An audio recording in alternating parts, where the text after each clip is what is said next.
So to secure the tie straps for the spare tire, I'm reusing belt hardware. The belts oftentimes come with small backing plate. I cut one up so that I could just here cut a hole to put the backing plate just behind here. See, there's another hole here on the other side, same thing. So I cut the hole here so I could insert my little plate in the back, and then with a magnet just hold it up to get the eye bolt started and then secured in place. And now here I have a solid mount for the end of my ratchet strap.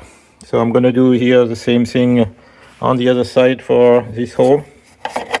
And so I'm gonna cut the opening here. You can see probably in here now. And to make more place, I just remove the anchoring point for the trunk. It's just two 10mm bolts, and I'm gonna be able to do my cutout and insert that here.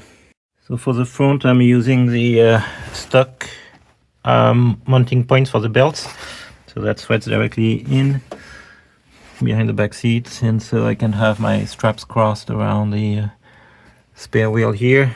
I'm reusing the stock carpet with the reinforcement to protect the battery underneath, so the battery is still underneath there. And here my attachment in the back. I have my toolbox with the jack and the impact gun that I need anyway when I change the tire, so I just put it on top. On the side here, I just have my toolbox with the extra tools, zip ties, etc. And so here at the bottom you have a hole already in the chassis that you can reuse to put the strap. And on the other side, I still have the actuator for the valves in the exhaust that is here. So I'm just attaching to the bracket here, and have my whole setup secured in place in the trunk.